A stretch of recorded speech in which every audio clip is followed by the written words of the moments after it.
student, this is Pankaj Kumar. Welcome to Bullseye channel. Student, in this video I am going to explain the Merchant of Venice Act 2 Scene 1 and after that Act 2 Scene 2. In Act 2 Scene 1, students, at first I will explain in English, after that in Hindi, so that in both the languages you can understand. So student, in this Act 2, at first in Scene 1, there is a conversation between Morocco and Portia. Morocco expresses his feelings and words to Portia. Although he has a dark appearance, he is better and more powerful and trustworthy than a fair complexion individual. Where he lives, he is handsome and popular among the Persians. All the people admires of him. He errs for the color of blood. He knows that complexion doesn't matter, but the courage and the strength is the matter. Portia also expresses her desire. Morocco also says that he is stronger and more powerful. He shows his sword through which he has defeated Portia's warriors, and Suleiman, even he is too powerful and he can take a cup from powerful bears. He can fight with a lion. All these examples he shares with Portia. He agrees that powerful Hercules can also be defeated by his servant if he play cards, because numbers of if he play cards, then of course servant has more number of cards than Hercules can defeated by servant. It may happens that a more powerful Hercules can be defeated by a servant. Actually, it's not the matter of courage and strength, it's the matter of luck. So it depends on his luck. Portia says, try, but before trying, take an oath and take a promise that if you lose, then you won't marry a girl again in your life. To hear all these, Morocco says it's okay, I agree, because at any cost he wants to marry Portia, the beautiful lady. Then Portia says, let's go to the temple, take the blessings of God.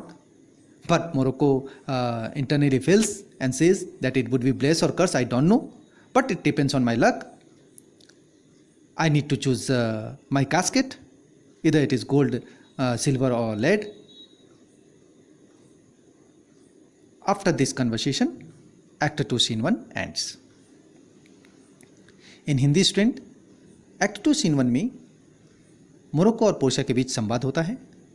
Morocco अपने desires, अपनी feelings, अपने words Portia को बताता है, share करता है. वो ये भी कहता है कि उसके डार्क अपीयरेंस पर ध्यान न दे, उसकी करेज एंड पावर और स्ट्रेंथ पर ध्यान दे. वो ट्रस्टवर्दी है, ऑनेस्ट है अपने पावर के प्रति, अपनी स्ट्रेंथ के प्रति, और फेयर कॉम्प्लेक्शन वालों से उसकी तुलना ना करें, क्योंकि जहाँ वो रहता है वो वहाँ हैंडसम है, वहाँ के लोग उसकी प्रशंसा करते हैं. सो वो अर्ज करता है कि चाहे कोई भी कॉम्प्लेक्शन हो, ब्लड का रंग तो एक ही है.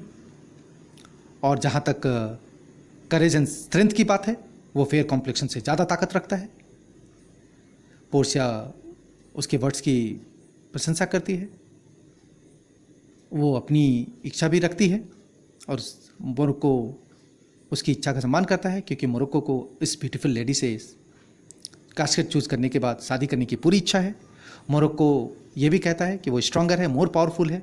वो कुछ एग्जाम्पल देता है कि उसने अपने शॉट से, अपनी तलवार से पोर्शियस के वॉरियर्स को मारा है, सुलेमान को मारा है, हराया है, पराजित किया है. वो इतना ताकतवर और इतना पावरफुल है कि वो जंगली बियर के मुंह से, उसके चंगुल से उसके बच्चे को छुड़ा सकता है. वो एक लॉयन से भी फाइट कर सकता है. ही एग्रीज दैट कभी कभी हरकुलियस जैसा ताकतवर इंसान भी अपने दांत से हार सकता है अगर वो जुआ खेलता है, कार्ड्स खेलता है. मीन्स अगर उसके मन में ये धारणा रहती है कि बड़ा से बड़ा, बड़ी से बड़ी शक्तिशाली या बड़े से बड़े शक्तिशाली लोगों का भी अंत दुर्भाग्यवश हो सकता है, वह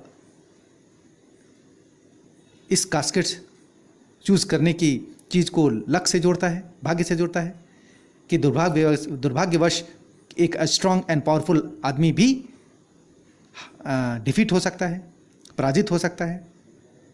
पोर्शिया कहती है, ठीक है, तुम पूरी तरह से कोशिश करो, गोल्ड अपने मेरे फादर के विल के अनुसार तुम्हें किसी एक कास्केट को चूज़ करना है, ट्राई करो, लेकिन ट्राई करने के पहले मैं चाहती हूँ कि तुम एक ओथ लो, एक कसम खाओ, एक प्रॉमिस करो कि अगर तुम हार जाते हो तो जीवन में किसी भी लड़की से फिर कभी शादी नहीं करोगे।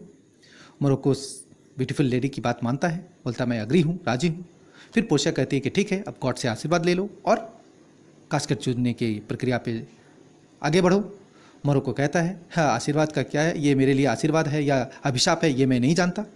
मैं ये जानता हूँ कि इस लक और करेज के बीच में, इस भाग्य और दुर्भाग्य के बीच में मैं फंस गया हूँ और अपने स्ट्रेंथ का सही परिचय नहीं दे पा रहा हूँ। इस संवाद के साथ मोरक्को और पोर्शिया का संवाद खत्म होता है। एक्ट 2 सीन 1 एंड हो जाता है। I hope student, with the help of this audio, when you listen again and again, of course you can understand Act 2 Scene 1. Thanks for watching.